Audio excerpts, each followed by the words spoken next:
Is self-empowerment a process in which we transform ourselves from being a passive follower to an active and self-motivated individual who has control over their life decisions? Or is it a combination of knowledge, skills, and attitude that help us realize our true potential and create a fulfilling life? Our today's guest, Ravinder Taylor, the author of Mind Training, The Science of Self-Empowerment. Stay tuned. We'll be right back.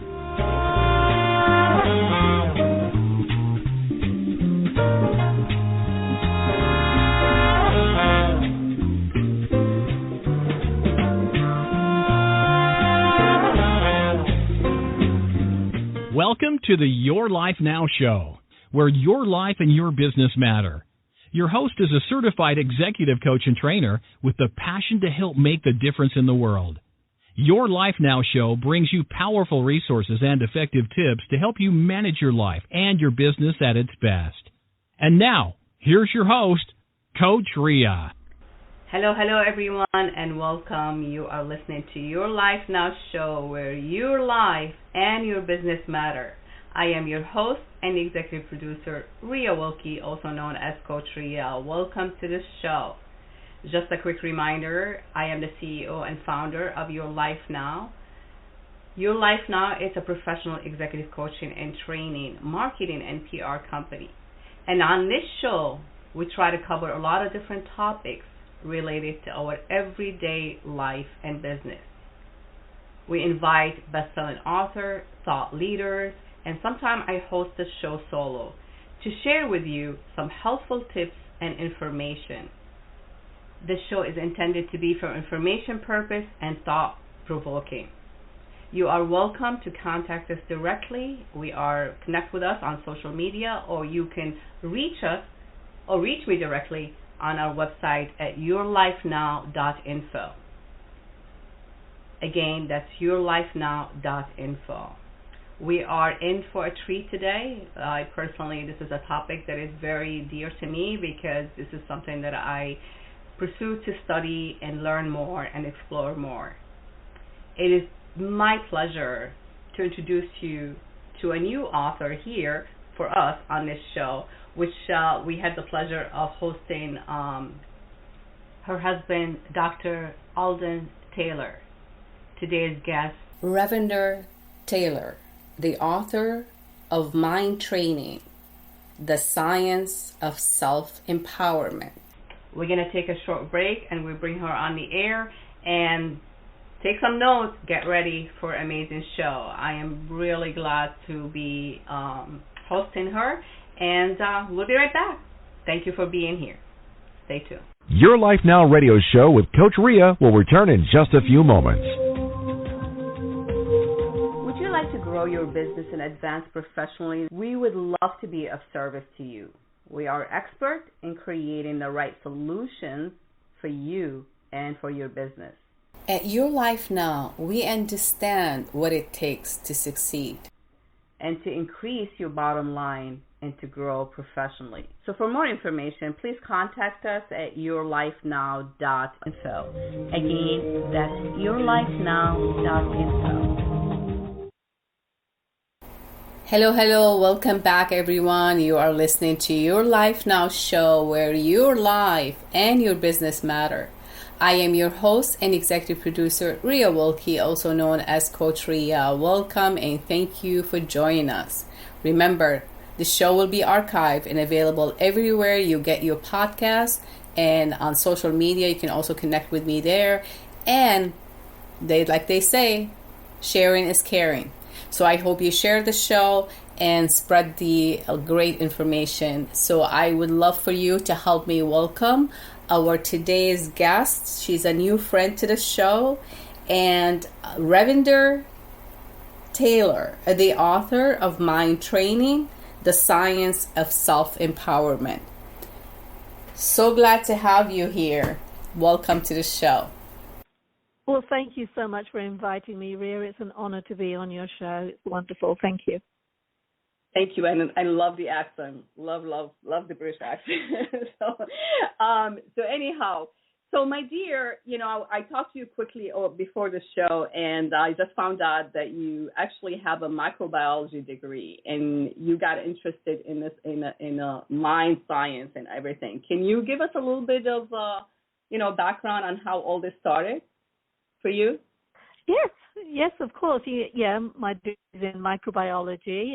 I was working in a path lab at the Leicester Royal Infirmary, and then one day there were flyers put up all over the hospital talking about a hypnotherapist who was coming to do a presentation. He was an anesthesiologist who also practiced hypnotherapy.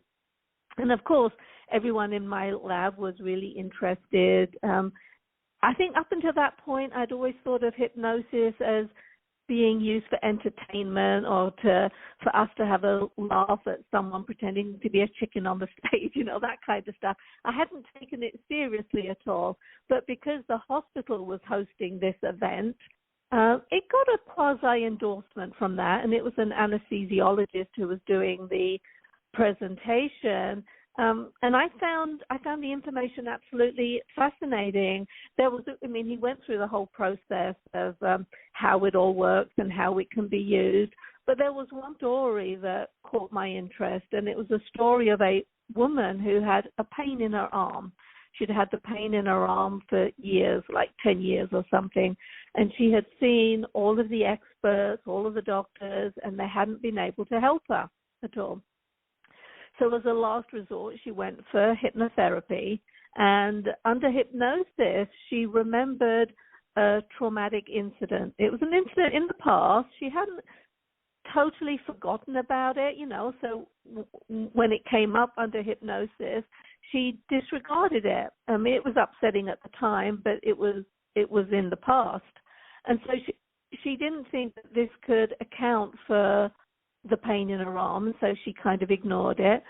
But she called the hypnotherapist back the following day and said, wow, the pain had gone. The pain had actually gone right after the hypnotherapy session, but she hadn't believed it. She didn't think it was real. But the following day, the pain still was gone, and everything was fine. And it was the very idea that the subconscious mind could have this kind of effect on your physical being, that just really got my attention, and I became more and more interested in it, and eventually I did a course in hypnosis and psychotherapy, and I learned all these different techniques for hypnosis, automatic writing, automatic drawing. I found it all really interesting. I'm fascinated by how the mind works. So I just kept exploring more and reading more.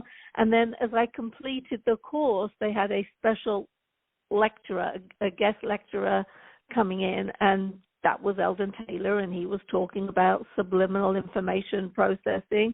And as you say, from there, it's all history. I met Eldon. I came over here. We got married. And I've worked alongside him ever since. I've been in the background a lot.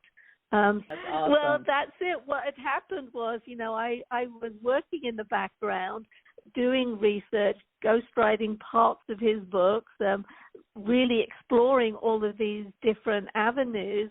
And then we started working on the book together, and I realized I had a lot there. I had my own passions, my own research, the practical applications. That's, really important to me. And I've been helping people, as I said, for 30 years. I've been advising them on the phones and in person, how to put these techniques into practice.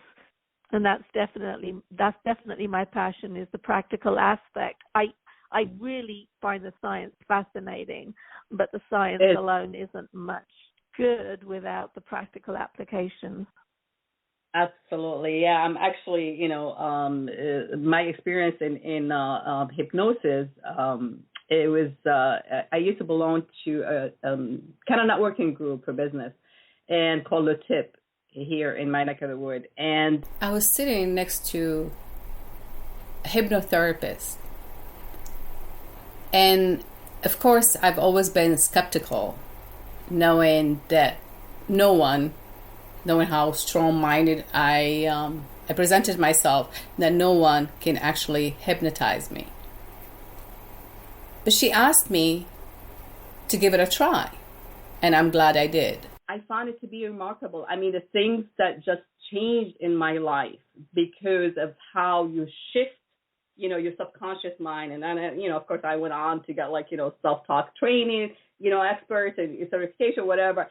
And, NLP, as I mentioned to you, but it is very, very a powerful field to go into and to understand what is the power in there.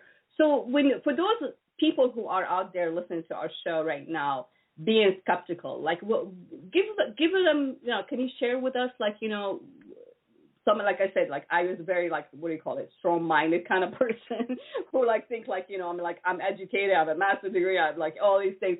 No one can teach me. I can, whatever. What would you say to them? I mean, we're talking in not only personally, but also professionally, because it definitely helps.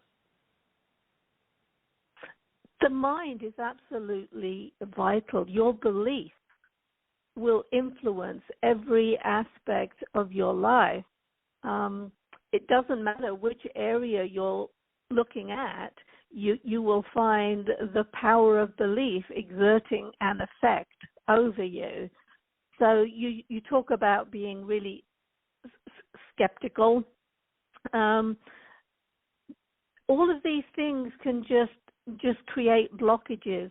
I think being open to new ideas, experiencing new things, the mind is, to me, it is the most important part. Your mind can heal you and your mind can hurt you. Your beliefs about somebody else can influence them, can affect their life, just as their beliefs about you can influence you. And all of this is backed up by hard science. There's been so much research done in all of these areas. And if you don't take charge of your own mind, others or society or enculturation will take charge of it for you. And that isn't in your best interest. So if you want to live as a conscious being, if you want to become the best version of yourself, then you have to take your mind seriously. You have to take your beliefs very seriously. You have to take charge of programming your subconscious mind. Otherwise, it's going to happen for you, and you're just on automatic, and that isn't, your highest, best life experience.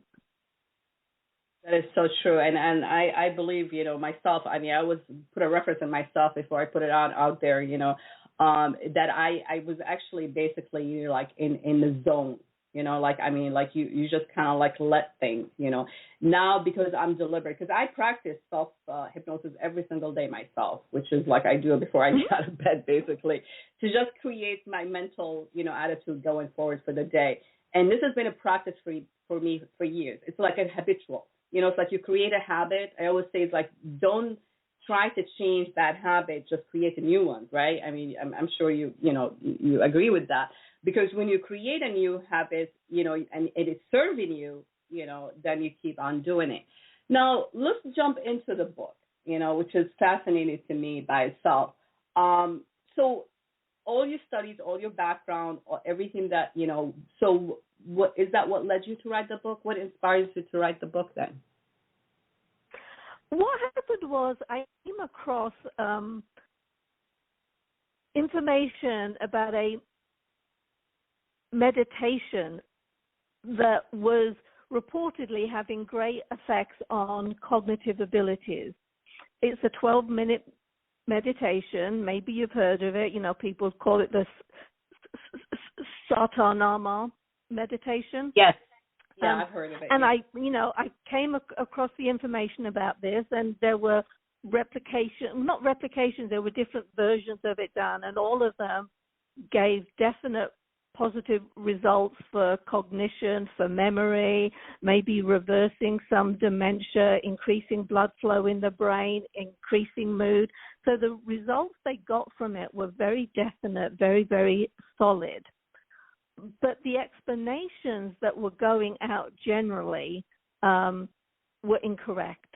And I knew that because the meditation is actually based on some it's a religious practice. They actually, the way it was reported everywhere, they said it was totally secular. And when you go Sata Nama, it becomes totally secular because it is such a distortion of the original word, because it actually comes from the Sikh faith, and the word is Satnam. Now, if you listen carefully, there is a vast difference between the word Satnam, which means true name or God is true, however you wish to interpret that, Satnam, and Satanama. It's pronounced totally differently. It doesn't mean birth, death, life, rebirth, whatever, not to do with certain acupuncture points in your mouth as you say the different syllables, because the word is different. Now, this was done by the American Sikhs, and that is how they refer to themselves. So I'm not being biased in that at all. I have very fond feelings about the American Sikhs. I've been familiar with them since I was a child. I've met them numerous times. They're very spiritual people. They're wonderful people. So don't take anything I'm saying as me casting aspersions on them whatsoever. But I was offended when I heard about this particular research. It's I'm not a practicing Sikh anymore. I gave up formalized religion a long time ago. That's a whole other story there. But there are parts of it that are still very, very dear to me. So distorting the word to Satanama from Satnam, which is pronounced it was offensive to me. And as I said, I looked at all the research behind it, and it's like, this definitely works. This 12-minute meditation definitely works, but the explanations are wrong. And I could take that to other techniques that are taught in the self-improvement arena. Oftentimes you are taught rituals, methods, do this, do that, and right. You'll have all of these right. different benefits, but they don't teach you why. And to right. me, I'm all into personal empowerment, self-empowerment, having a guru that tells you, do this, just as I say it. Well, that's not self-empowerment. That gives your power over to somebody You're following else. too. So you become a follower. Right. That's correct, and you turn off your own ability to think things through. And so with the mind training book, I wanted to truly empower the reader to take the information and make it their own. So what I've done, I talk about a large number of science papers, but I don't just tell you what the results are. I tell you how they did it, what they did, what they found. And when you have that kind of information, you have the ability to tweak it to suit you better. So when it comes to the Satanama meditation, you discover that it's not the words that matter. It's going to be the cadence of it. Practice. You can add more power to it, if you change Satanama to some variation that fits your own faith. If you're religious, if you're spiritual, if there's some phrase or something that works better for you. But it's the cadence of it, as you go through it slowly and repetitively, it's that 4/4 type beat. So that's going to entrain the brain. That's going to help you to relax. That slows everything down. When you look at all the processes behind it, you have the ability to make it truly your own and make it a whole lot more powerful. Because if you have a spiritual belief of your own and you use a phrase from that instead, then you bring in the power of your faith as well. You bring in the power of your belief, and that makes the whole process a whole lot more effective. And that's what I wanted to do with every aspect of the mind training book. I wanted people to trust their own judgment, to be able to look at this information, take it apart for themselves, have the confidence to take it apart for themselves, and to create a program that works for them. We're all different. We're all very, very different people, and we have different proclivities, different things we like, different things that work for us better. When you can personalize your own self-help journey, then you are truly self-empowered.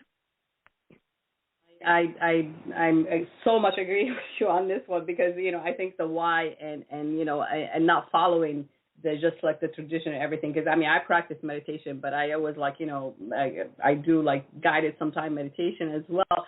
But what I always find it to be very important to tell the recipient of it, you make it your own. It's what makes you feel comfortable. Because the way I meditate, I don't have to sit in a certain position. I don't have to pray in a certain way. I don't have to. You have to apply you into what you're doing to see how it helps you, if that's what you basically implying as well. Is that correct?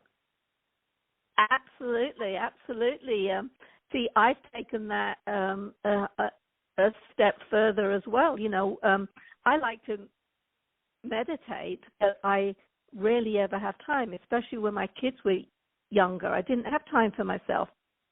So I have learned to do meditations when I'm washing dishes, when I'm going for a walk, when I'm going for a run, when I'm gardening. Gardening's a great place to meditate. You can really, connect with the earth and the world and the universe, and that's a great way to bring extra spirituality into it. So yes, you want to take these techniques, you want to learn the process. It's all about relaxing the mind, relaxing the body, just reducing all the tension. And when you reduce the tension, that allows creativity to come in as well. But when you personalize it, it makes it a whole lot more special, and it gives you the ability to incorporate it into your life a lot better, rather than having to have a set time and you have to sit in a particular position and you have to be in the right mood or whatever. So yeah, you have a whole lot more flexibility when you understand principles and then take it to fit you. Well said, because that's exactly what I say. Because I love to cook myself, and I also like being in nature. So I find it to be very rewarding to me, like meditate while I'm cooking, because I always feel it's like I cook, from the soul, soul cooking, whatever. Yep. But because you involve, I always say, if I don't feel like cooking, I don't cook, because the food is not going to come out good. So that's my mentality, because it's I have to be in it. I have to feel things. I have to, do things. But, there is a lot of myth out there. And I know you say there are several commonly shared stories that are myths, more myths than facts. Can you share some of these and explain why they can do more harm than good? I can indeed. One of my favorites is the story of Roger Bannister. He was the gentleman who broke the 4-minute mile in a run. The way the story is told, frequently there are lots of people out there who will tell this story, and they basically say that up until 1954, it wasn't believed that you could run a 4-minute mile. It wasn't believed to be physically possible, but Roger Bannister proved that you could. And then when other people saw that he did it, then they did it as well. In fact, John Landry, just 6 weeks later, broke the 4-minute mile. In fact, he broke Roger Bannister's record as well. He beat that by 1.5 seconds. So all you have to do is believe. Believing is the only thing that matters here. If you believe, everything is possible. Now that sounds wonderful, but it's not true. It's not true at all. I ran a marathon myself in 2018, but my training actually began in 2013. Up until that point, I think it had been decades since I hadn't run anywhere since I've been in school. Perhaps I ran across a parking lot, maybe I played with the kids, but I hadn't done any serious running at all. So when I started my training, I began with, trying to do a 10K. And the training course I went through, it began with where you run for 1 minute, you walk for 3. You run for 1, you walk for 3, and it built up slowly. So when I first reached the 10-minute mark, when I had to run for 10 minutes and walk for 1, and then run for 10 and walk for 1, and there were 4 sets of 10, I was so proud of myself. It took work to get there. It took, you train up. And so in the story of Roger Bannister, he broke the 4-minute mile in 1954, but his training began in 1946. And for John Landry, he started training in 1949. There is a mental aspect to all of this. When you're training for something, training takes sacrifice. You have to sacrifice your time. You have to watch your diet if you're doing, athletic kinds of training. You have to, if your friends are going to get together for a party. That you can mental training, absolutely. Yeah, that's very important. It takes a great deal of work, and so it isn't just believe and everything becomes possible. You have to do the work behind it, and so I do think some of these myths are actually dangerous because they give a false impression, and so people get attracted by something because they think this is an easy solution to whatever their issues are, and then when it doesn't work, they're disappointed and they walk away from it. They don't, and as you will see in mind training, the effects of training your mind, the things that you can achieve by doing this correctly. There are techniques in mind training to help you drop your blood pressure in minutes. There are techniques in there that will help you live longer, live happier. These are all scientifically proven. You can live healthier, longer, happier, be more successful in your relationship, be more prosperous. It's just changing how your subconscious mind is programmed by taking charge of it. But it still takes some work, and mind training is full of exercises that make it easy to incorporate these techniques into your life, to create the habits that will change the entire trajectory of your life. If I look at athletes, like successful athletes, like even people we watch the Olympics. I don't know if if I'm very much into that because it's the whole world, right? Getting together to. So, because if you look at athletes, they have to be mentally ready. They do a lot of practice to get on that field or to get in the pool or to whatever it is that their sport is, to actually know what they have to do to win, to succeed. And what can they, how can they eliminate their block? What's blocking them? What's stopping them, from going forward?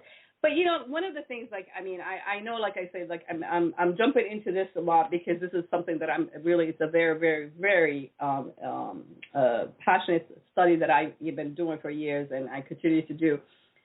I think, when we question, does this thing work? Why does it work? Could it work for me? What, instead of just take it as is and just going with the flow.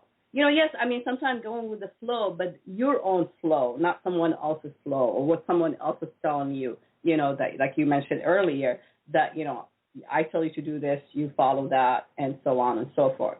Now, in your book, also, you say, I love this, the placebo effect, right? We all know the placebo effect, right?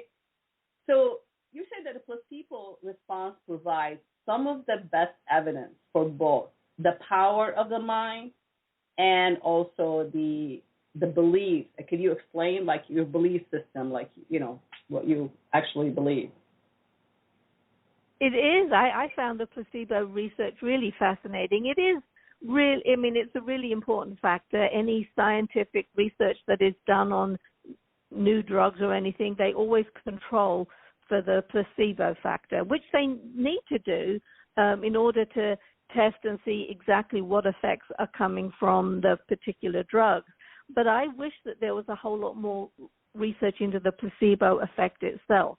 The fact is, they have found that the placebo response can be affected, whether it's a capsule or a pill, or the color of the capsule can make a difference, or if it's an injection. All of these things can increase the placebo effect, and so you can get positive results to something that doesn't contain any active ingredients whatsoever. And that really fascinates me. That really highlights how the mind can heal you, because they've also worked it in the other direction as well. They were looking at some asthmatics, and they administered drugs, and when they told the person that it was a bronchoconstrictor, even though it was a bronchodilator that they were administering, then the body reacted like it was a bronchoconstrictor and they had more problems breathing, and vice versa.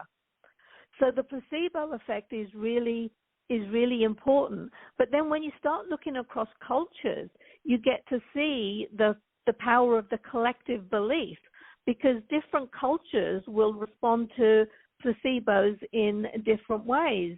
If I remember this correctly, in Germany, the placebo effect for hypertension is low. In Brazil, the placebo effect for gastric, those kinds of issues to do with the gastric system, there it was low, but in Germany it's high. One of the things that really bothered me too, and it again really highlights the influence that our beliefs and our enculturation has on us. They did a test in America, and what they found was that African Americans, Black Americans, will look at a black pill as being a relaxant and a white pill as being a stimulant. Whereas for Caucasian people, it was the other way around. The white pill was the analgesic, and the black pill was the stimulant. And and there it's like, it is, however hard that the country seems to be working to get over some of these biases, they still exist, they still persist, and it comes out in the placebo response as well. And that one I found a bit disquieting. But if you look at that and then you think about all of these other effects, you look at aging. People talk about, when you get older, your body doesn't work as well, you become decrepit, you become stiff, you become this, you become that. And these ideas really get into your psyche. They become part of you. So as you get older, then you begin to slow down. And if you've got, if you're with your peers, I frequently get to hear that. Oh, we're getting older now. We have to slow down. We can't do as much as we did before. You hear this from other people, and I will stop people from talking that way to me. Because what happens if you believe that you have to slow down, then you do slow down. You think you're taking better care of you, but your body begins to get stiff. You lose the flexibility because you're not using it. So it becomes a self-fulfilling prophecy in that way. So the beliefs, the placebo effect, you can see the impact of enculturation. With the aging, you see the impact of enculturation. If you think you're going to die younger, you probably will die younger. If you think that you're going to be old and decrepit, then that's what you end up creating. You change those beliefs. You change that, you change that kind of programming in your subconscious mind, and you stop putting blocks in your own life. Like, what do you say when you talk to yourself, right? It's so important, because let me tell you, this is something that I what you said is just, I was laughing because I do the same thing. I stop people and say, we get older, this stuff happens. No, we all understand, a simple fact that, what they call it, a muscle at rest, it stays at rest. If you yes. work something, it starts to work. It's like, I put it to the practice. I always say it's like, I have no say to say anything to anyone if I don't practice it myself and know how it affects me personally, on mentally as well, how I think about it. But people have to ask those questions themselves. They have to find out, is it really true? Is it true? I mean, I don't know how I accept it. I don't accept it. I refuse to accept it. I always say it's like, you have to keep going and you have to figure it out. I mean, yes, our body is our temple and there's a lot of things that we need to take care of. But the most important thing also to take care of is our mind, because that's what's going to carry the rest of our body. Before we take a short break, let me ask you another question, because this is really fascinating. Like I said, I'm in a treat with this. So, Mind Training, the book, you say that what do you hope that reader gets out of it? Like, what is, I know there's a lot of stuff, very helpful stuff in there that people can actually break it down and see how they can apply it in their own life. But I'd like to hear from you. The idea with mind training, the idea with mind training is to provide plenty of tools and then to start putting them into practice. These are not things that you want to do just once or twice. You want to take on board this idea. So the most important thing is to understand how powerful your mind is, to understand how it gets programmed with this way, and how then to take charge of the programming. I wanted tools that people can incorporate in their daily lives that aren't time intensive. These things are not difficult to do. You just create different habits. There can be small things, but they make a huge difference. I'm always talking about small changes accumulate. You just add in a few elements. You add in the elements that work for you. There was research done, with something as simple as smiling. What they looked at, there was two different papers that I looked at here. One was looking at baseball cards and the other was looking at high school photographs. And what they found was that people who were smiling in those photographs ended up living longer.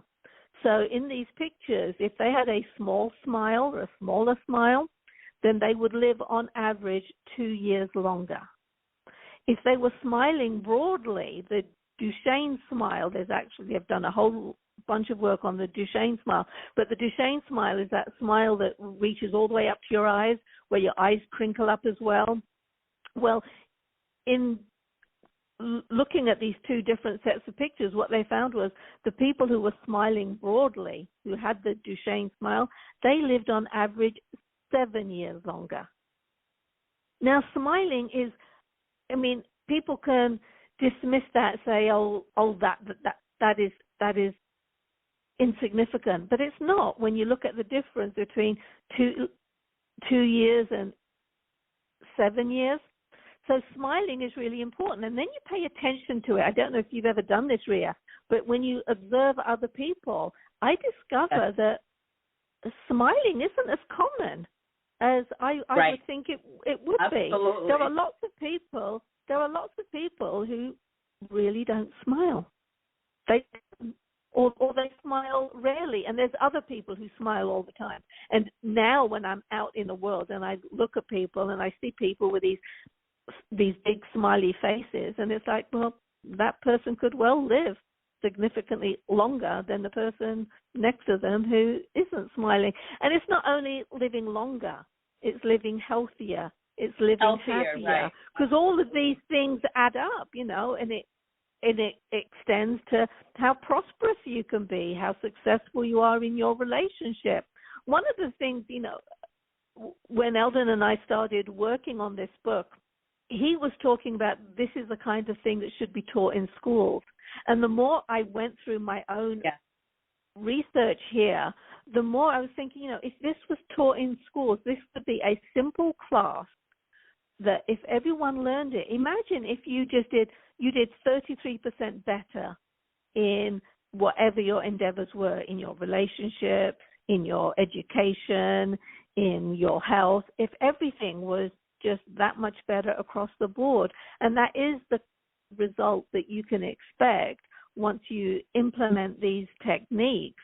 But once again, I just tell you, they are not time intensive. They're not difficult. They can be as simple as smiling. They can be as simple as going for a walk. Things add up.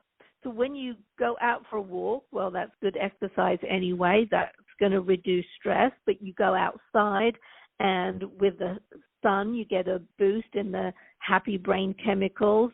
If you can add in some awe, so if you pay attention to your surroundings and look at the beauty in the world, if you add in awe, that also can assist you, and that will assist your mood, that will assist your cognitive abilities, that will, improve your health and well-being.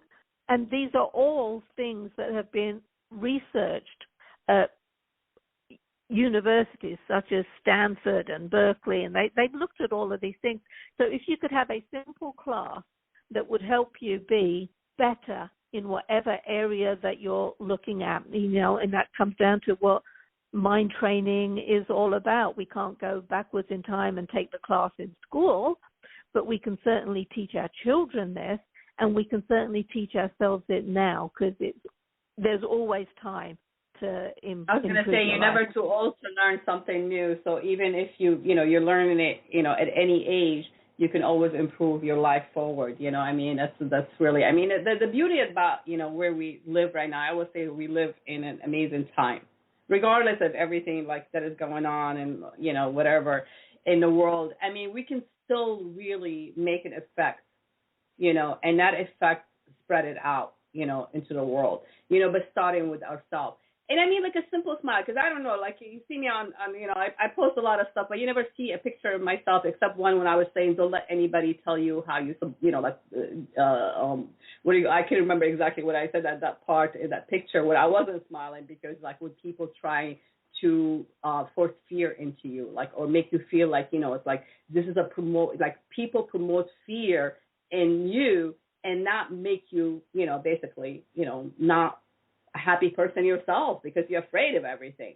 But I think when you take a chance on yourself, I really found it, because I do get criticized, sometimes when I'm out and about, and I see people, I'm it's oh, you're always so bubbly and so happy and so stuff. How are you doing? I'm I'm doing great. And then you ask them, how are you doing? And never ask that question, because they always say, not too bad. Well, if it's not too bad, what is the opposite of not too bad? Good. So we're not being, just a simple tweaking to even the things that we say to ourselves can really make an impact on how we feel as well.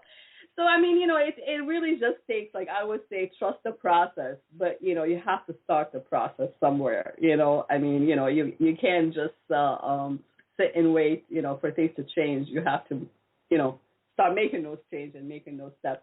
So let's take a short break. This is really fascinating. If you don't mind, can we just take a short break and give you a little, maybe get some water or something if you like, and we'll be right back. Please stay tuned. Thank you for being here.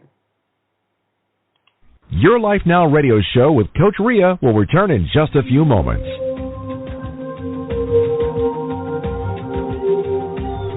We are so excited about the new things we are working on to make Your Life Now radio show the place where you can learn and share your message with the world. For more detail on how you and or your business can participate and get involved, contact us at www.yourlifenow.info, and we'll be more than happy to share with you how we can help you and your business by sharing your business and your message with the world. Whether your world is local or global, we have great solutions and ideas for you. For more information, contact us at www.yourlifenow.info. Again, that's yourlifenow.info. Welcome back, everyone. You are listening to Your Life Now show, where your life and your business matter. I am your host and executive producer, Rhea Wilkie, also known as Coach Rhea. I am so excited about this show. The time is going by so fast. And I have a great guest today. She's new to our show, and I'm really loving our conversation here. Ravinder, I hope I say it again. Ravinder, did I say it right? Ravinder. Yes, she is our guest today, and we are talking about her new book with Ravinder Taylor. Mind Training, the Science of Self-Empowerment. Before the break, we covered a lot of different topics. We talked about the myths and how they can be sometimes harmful. We talked about the placebo effect. We talked about also the science behind a lot of the things that the book also, referenced here. And we also talked about, how the question, you're supposed to question everything, obviously. But let's jump into another question here, if you don't mind. So, what does the question of free will? Let me back up here a little bit. Do we actually have a free will? You think? According to some of the greatest minds in the world, we do not. That's according to all these experts. I mean, there's a great deal of debate about it. You can find lots of people that say we absolutely do have free will. But there's a book by Sapolsky, Determined. I don't know if you've read the book, but he says categorically we do not have free will. And his book is it's a very dense book. But he covers all the ways in which we don't have free will. He basically says every experience we have has a precursor to it. So every choice we make is based on earlier information, and that's based on earlier information. So it's like a domino effect, and you don't have any choice now. That's just the next button to be pushed in whatever choice that you're trying to make. And there's other research out there. Benjamin Libet in the 80s used fMRI he used the EEG to look at the mind. And what he found was there was activity in the subconscious mind before a choice was made. So the kind of experiment there was, okay, are you going to use your right or left hand to press this button? But what they were finding, so Benjamin Libet did this research, John Dylan Haynes did the research, Isaac Fried did further research using, they actually went on and used the fMRI and used electrodes implanted in the brain. And each time they saw that there was activity in the subconscious mind up to 7 seconds before you make a choice. So a technician looking at fMRI can predict what you're going to choose before you actually make the choice. There's activity there. Now, what Eldon and I have been working on for the past 35 plus years is that information that's in the subconscious mind. We talked about enculturation earlier. All of those ideas are in the subconscious mind. All the experiences that you've had are in your subconscious mind. Lots of self-destructive patterns come from old programming. Your subconscious mind wants to protect you from hurt and pain, so it puts things into place so that you don't repeat those actions. But oftentimes that information is out of date. So if you were embarrassed as a child doing public speaking, then as an adult, perhaps you do everything that you can to avoid public speaking, including turning down a promotion at work. So you put these obstacles in your way, and that's the basis of self-destructive behaviors, people who repeatedly get into bad relationships. It's because of this idea, these beliefs. But what Eldon and I say is, okay, if the subconscious mind plays such a huge role in everything that you're doing now, then we should take charge of what goes into the subconscious mind. And that's why we have our Inner Talk subliminal programs. They've been researched by numerous independent universities and institutions and been demonstrated effective at priming how you speak to yourself. The affirmations go directly into the subconscious mind and work to cancel out the belief that you can't do something. So take, for example, we can have a program for esteem, and there'll be affirmations on there, affirmations you're familiar with, things like I'm good, I'm capable, I can do this, all is well, I'm calm, I'm relaxed. If you think about it, when you are feeling uptight and you don't have self-confidence, we talk to ourselves constantly. And that self-talk, which is a reflection of your inner beliefs and the beliefs that are in your subconscious mind, that self-talk goes along the lines of, I can't do this, I always fail at this, I hate my day, I hate my life, I hate it. And when you have that type of self-talk, you're not having a good day. But if it's replaced, if you replace that self-talk with positive talk, then your whole life experience changes. So when it comes down to free will, what Eldon and I have worked on really, intensely for 30 plus years is changing the programming from the inside out. When you learn how it gets programmed, you can reduce the effect of it getting in there in the first place. When you're aware of the tactics that are being used out there to persuade you, there's arguments like pro-life and pro-choice. They're two terms.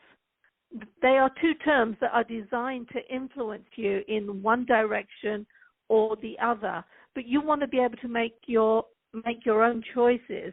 So when it comes to the idea of free will, the more you understand how your mind works, the more you understand how it gets programmed, the more you take control over the programming, either directly using affirmations or subliminal messages, or indirectly by just being aware of the influence of society, the influence that entertainment has on you. When you take charge of it, then you have the ability, I think that's the place where you have the ability to exert some free will. And what is really magical about that part of it is, as you start making changes in your life, as you start taking charge of your subconscious mind, as your life changes and improves, well, then you become part of somebody else's experience because they watch you. They're aware of where you were. They're aware of how your life has improved. They're aware of how happy you are. As you said, people come up to you in the street and say, you're always bubbly. Well, that's having an effect on them. That becomes part of their experience. Just like smiling and laughing is infectious. You can help make the world a better place by being the change that you want to see in the world. Want to see. And Absolutely.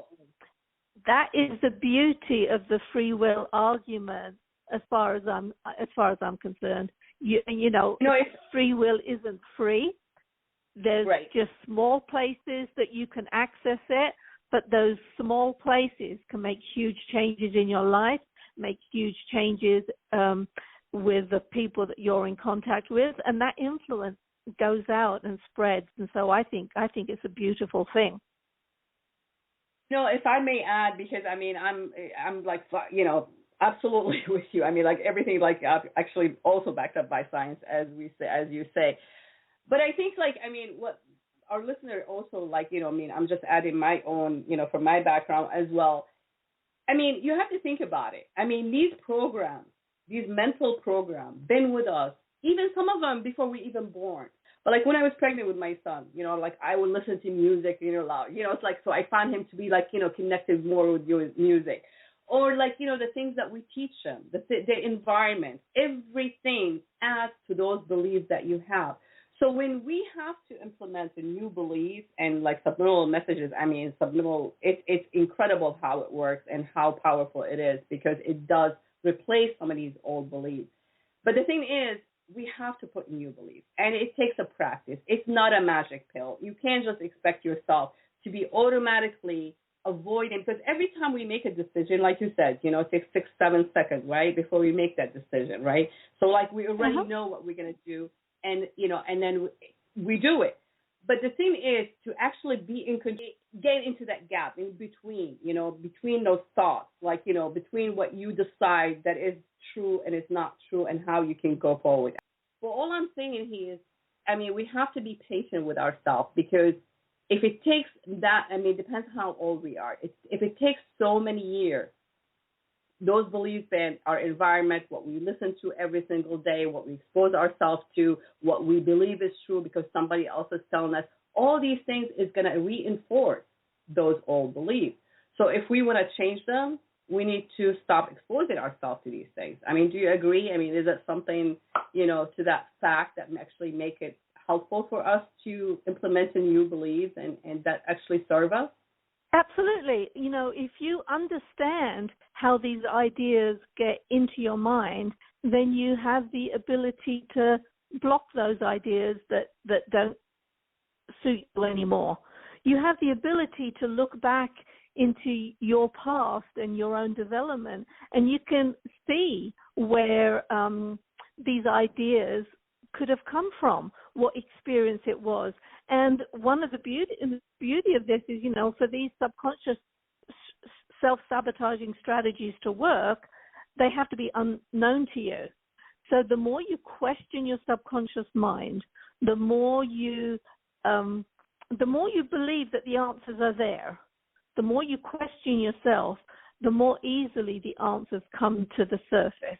And I speak from experience there. There's lots of issues in my past.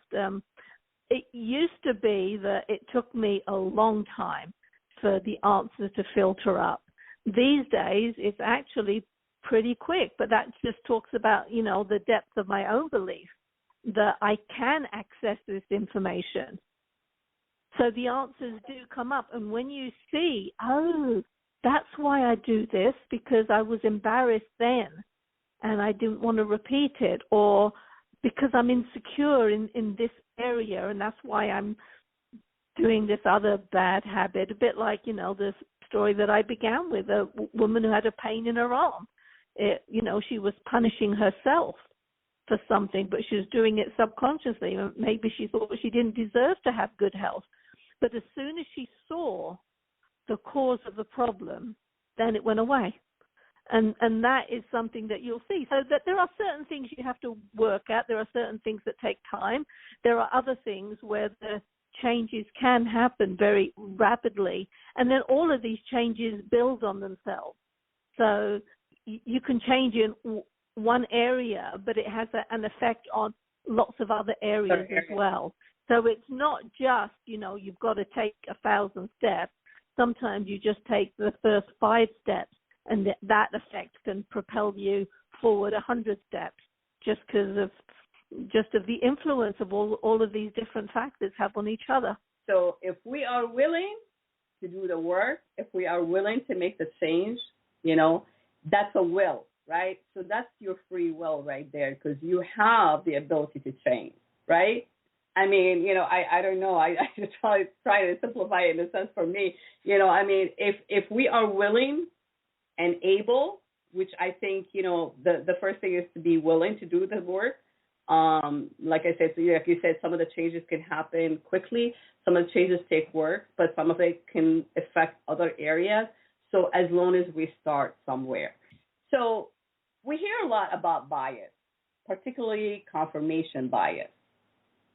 Nowadays, does your book discuss the sort of thing? We do. We talk a great deal about confirmation bias. There are lots of bias. There's lots of fallacies out there. We think we pay a whole lot more attention. We think we're in charge of ourselves. But what happens, confirmation bias is the classic one that is affecting America right now, because everyone just follows the news that suits them the best.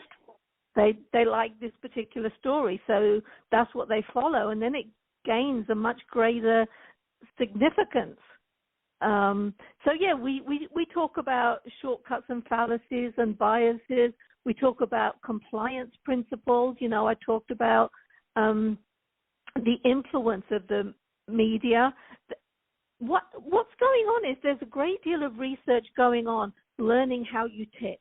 So there are small things that go on. They've actually found that if you're in a restaurant and your server is wearing red, they'll get more tips.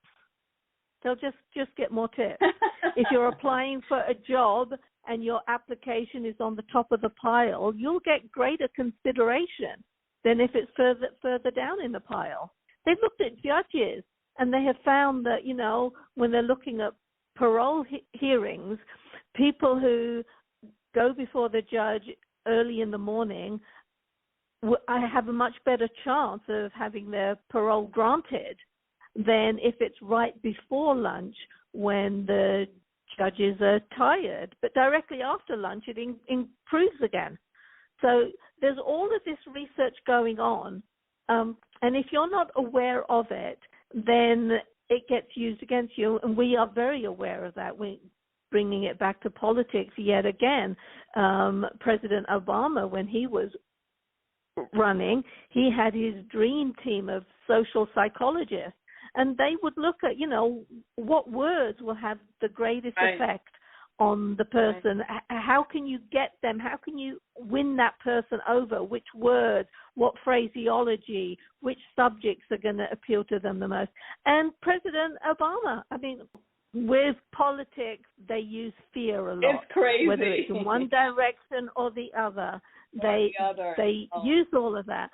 But when you are aware of these techniques, then you can listen to a politician and filter out the bits that are designed just to manipulate you. It makes it easier to get to the root of what it is they're saying, the root of their platform, and that's what you should be voting on, just deciding which platform, which beliefs is it, how do you envision America should be. Forget about all of these tactics that are used. But the research is going on, and everyone uses the research in order to persuade us, manipulate us, call it what you will, to vote a certain way, to buy a certain product. But when you're aware of the techniques, again, they lose their power, but you have to have an understanding of what the techniques are. You don't have to know every single technique. Right. That's the beauty of it.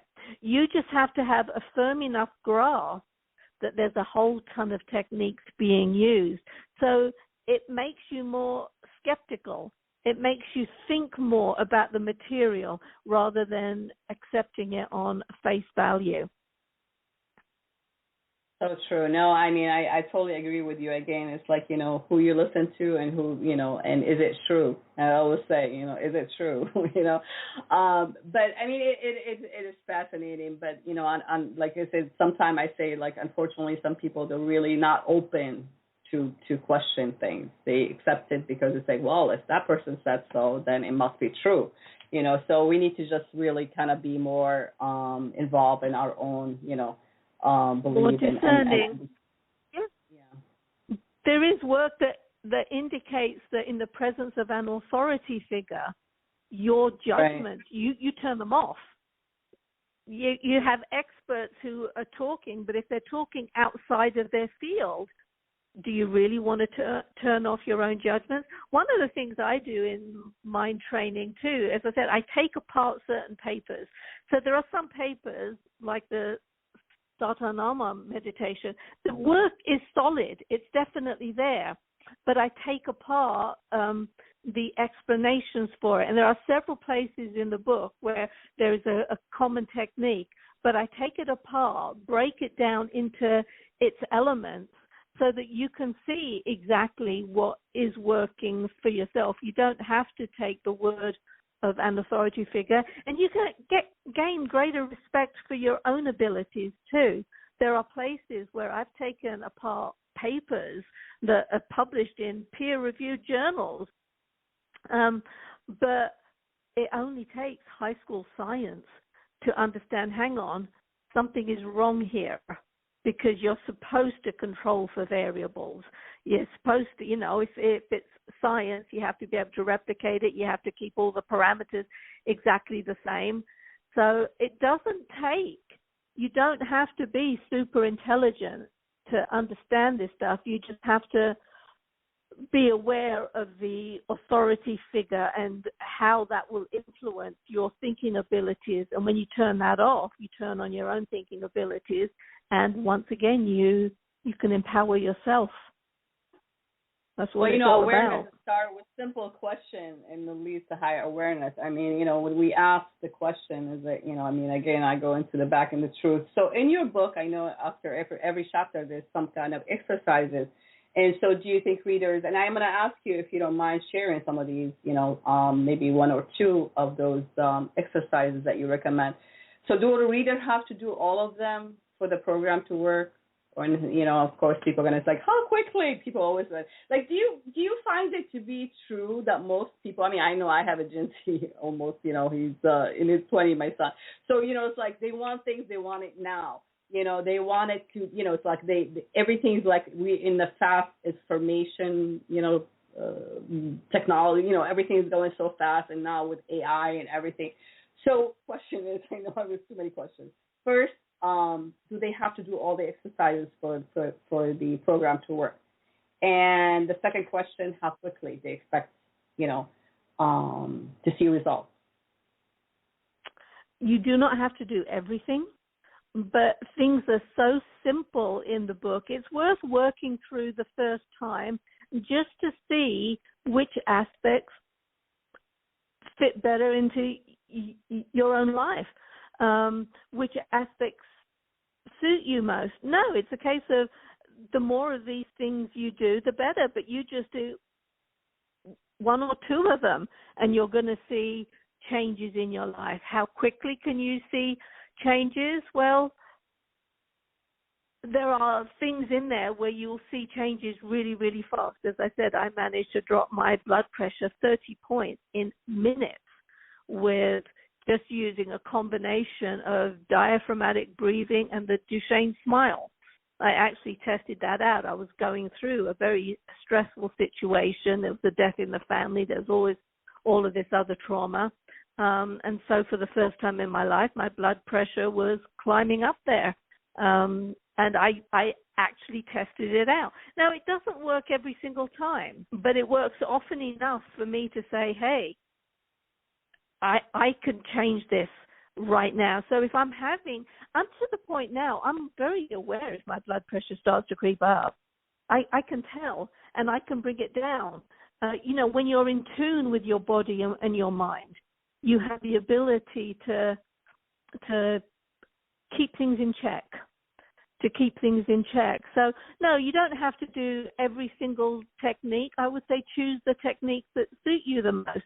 But that was the point of, mind training. You have the chapter. It covers different areas. So I talk about the Pygmalion effect and the Golem effect and the Galatea effect.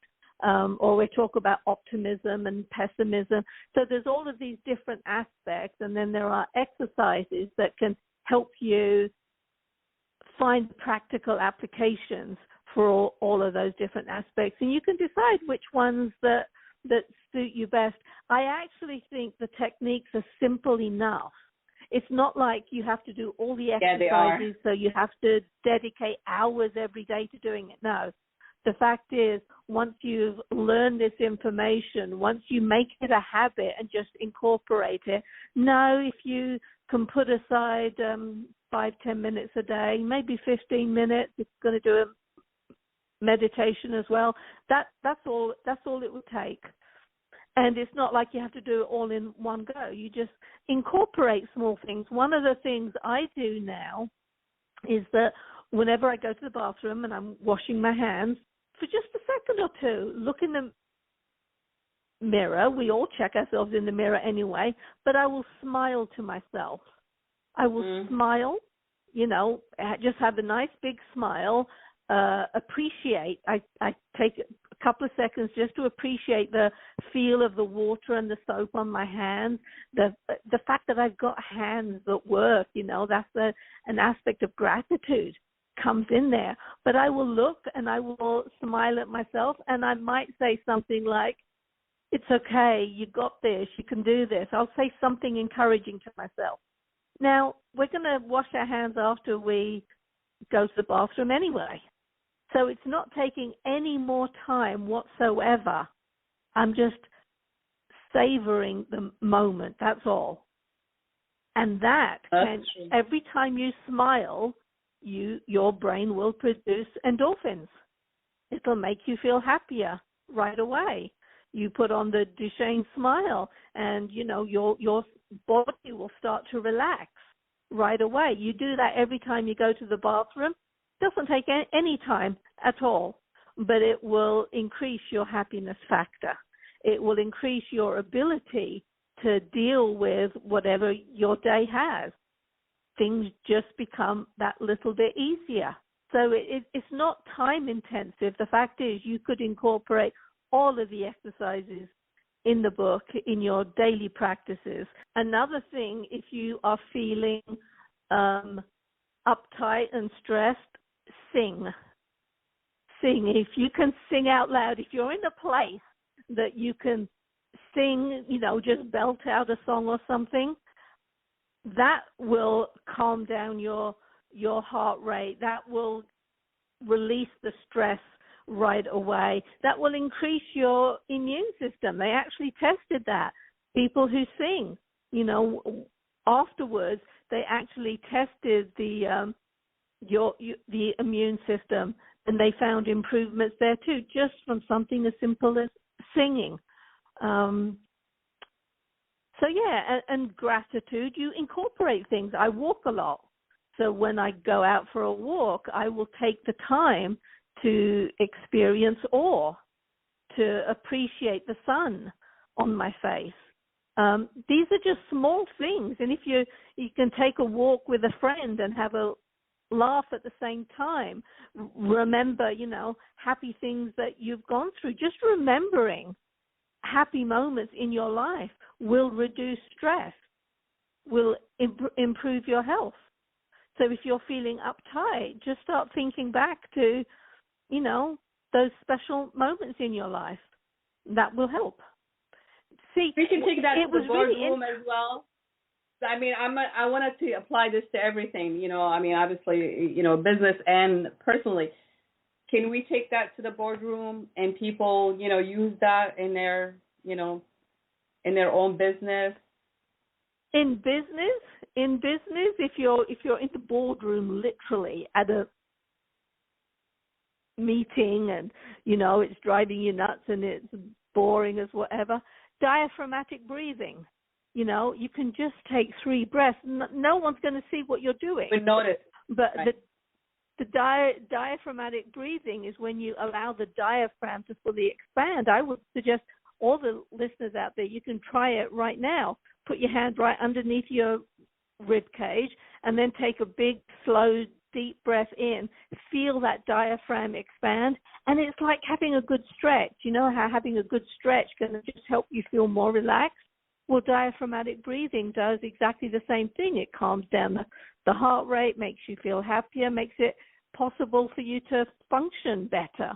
So everywhere you go. And it was really interesting when I was doing this work. It sounds a great deal like the kinds of things our parents always told us, if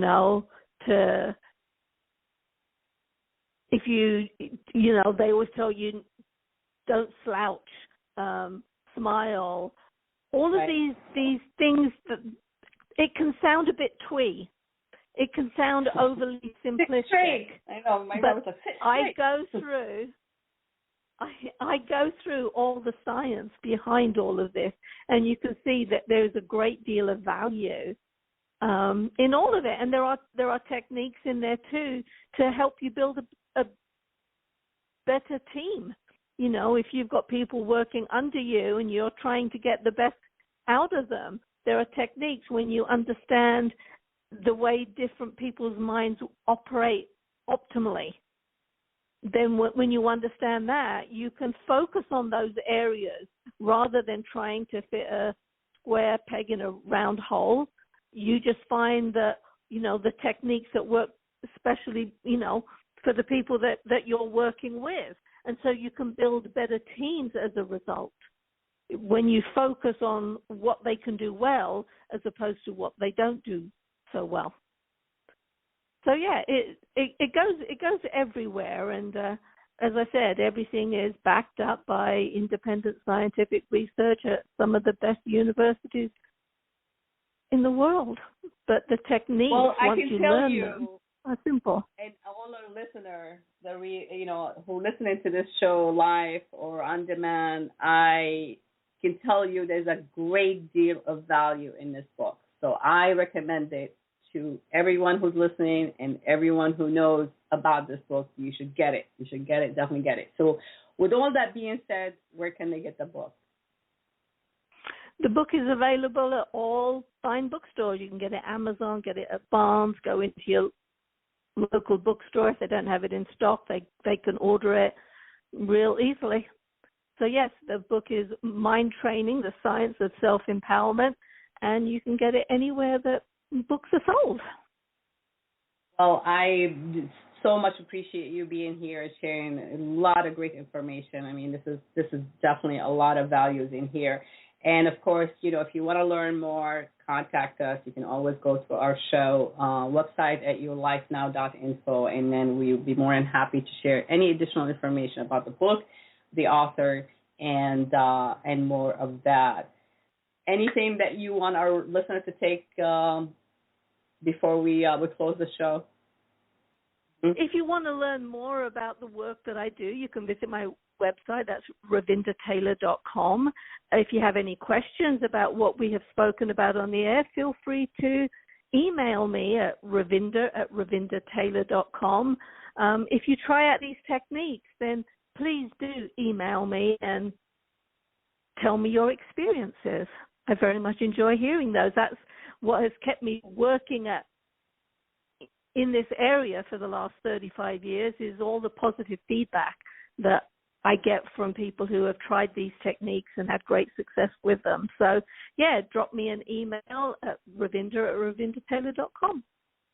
So pleasure having you, Ravinder. I mean, it's an amazing. This is like something that really I'm very passionate talking about and exploring more. And hopefully we get you back on the air again and, see what other work you and Eldon or just yourself doing and exploring all those great things that you try to make a difference in the world. I mean, that's what it's all about, I mean, we really need to think about it, because when we want to see change, like you said, we have to be the change. So let's do that, and let's go out there and make a difference. Thank you for being an amazing. Thank you, Rhea. Yeah, it was really a pleasure, and I enjoyed you. So until next time, my friend, you stay amazing. Thank you for being here. And one more thing, it takes collaboration and mutual agreement to make the impossible possible. So go ahead, create great relationship and collaboration, and make the impossible possible. Look for insight, be present, and be all that you will to be. Much love to all.